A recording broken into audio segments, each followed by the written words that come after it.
question is, should you sell replenishables or should you sell one-off items on eBay? Judging from my own experience, when I started selling on eBay, I did start out with sourcing one-off items, which is going out to the thrift stores, buying one-off items, bringing them to the platform, cleaning them, making good pictures, and selling them.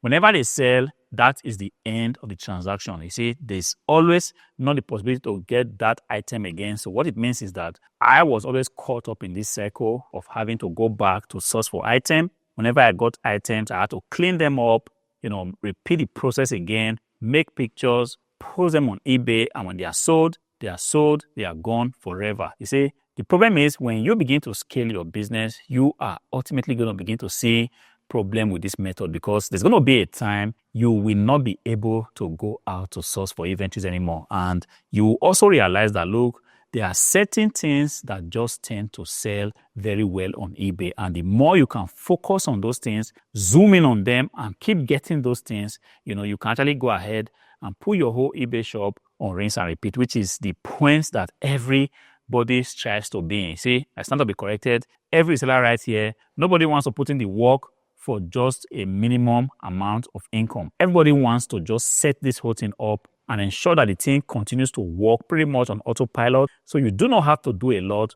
but then you still have money guaranteed to come to you. This is where selling replenishables actually is going to help you to achieve that. See, it's going to be very hard for you to put, a shop where you always need to go out and source for inventories on autopilot. But if you have replenishables, you are going to be able to pull this off in little or no time. And you actually do need a very minimum experience to do this, because if you are able to get a supplier that guarantees, giving you the same item, and this same item has been proven to sell on eBay over and over and again, you have actually hit the point where everybody actually strives to get to. I've got listings on my shop that are pretty much over 3 years old. They never get edited. I never get to touch them. I never get to revise the pictures. But these listings, they keep selling till this day. So whenever I get new inventories, I check that the items are in good condition, and the listing just keep, going on autopilot. And whenever the inventory is low,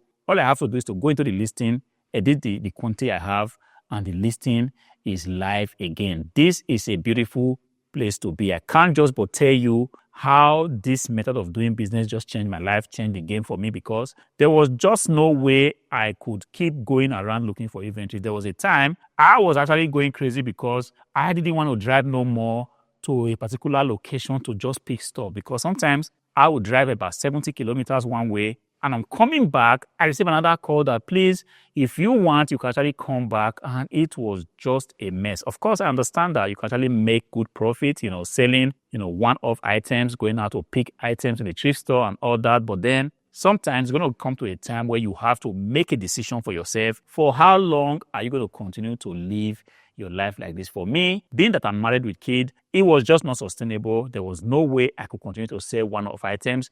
So gradually, I was moving in the direction of replenishables. And because this was my full focus, this was my full intention, I was able to channel all my energies, all my efforts in searching where I can actually get decent items. And by decent items, I mean items that the market actually want. It took me a long time to understand this. Yes, if you really want to be in business, you have to be doing what the market has said. This we want, and you must be ready to do what the market has said. This we do not want. The problem is a lot of people see what the market do not want, but for one reason or the other, they keep trying to see how they can push that into the market, and all you get is just burnout. All you get is disappointment. All you get is just to complain that the platform on which you sell, it doesn't matter if it's eBay, Facebook, whatever marketplace it is dead. If you go onto YouTube, you keep seeing videos of people complaining about the different platforms. This is dead, this is dead. And one question I keep asking is, what kind of items are you selling? Are you selling items that were in trend 5 years ago, or are you selling items that the market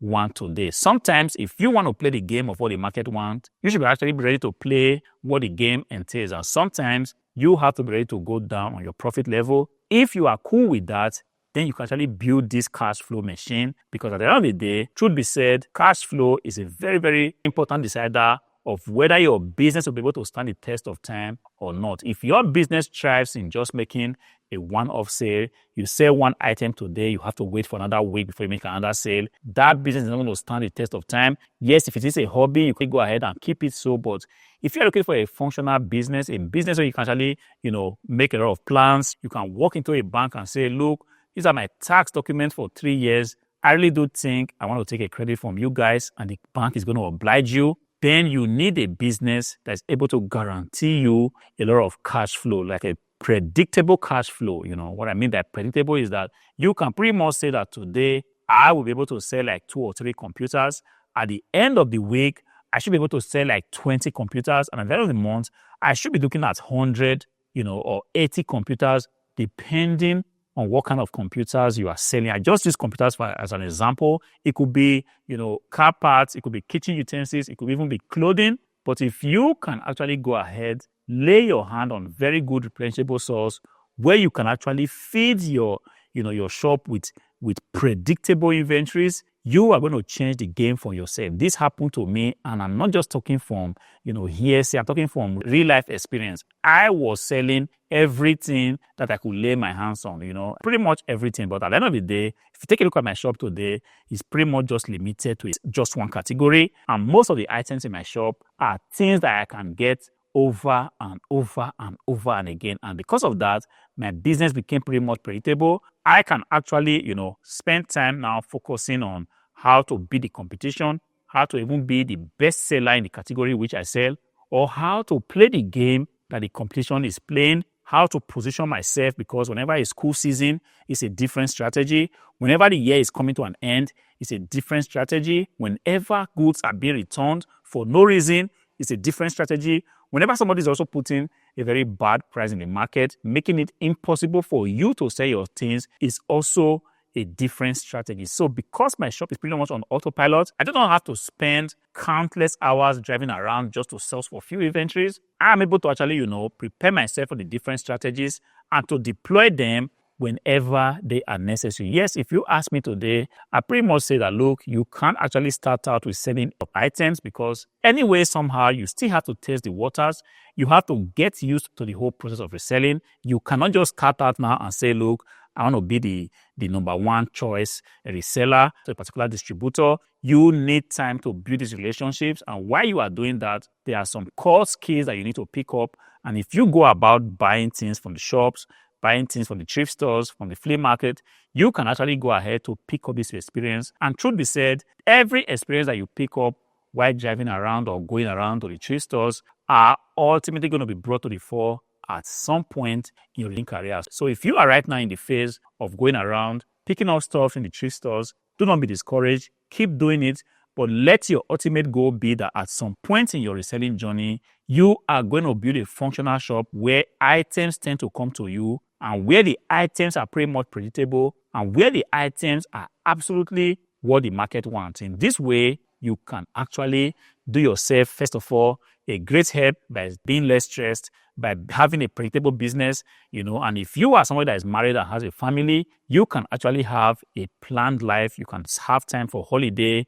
You can have time to actually go home in good time, say 5 o'clock or 6 o'clock, spend time with your family, spend time with your kids, sleep well, prepare yourself for the next day. Honestly, I do think this is the best way to do the reselling thing, so you do not get yourself burnt out in 2025. I hope this video helps you put things in the right perspective, or gives you an idea of what to think about. If it did, do go ahead and click on the like button, subscribe to the channel. Until I see you again in the next one, peace.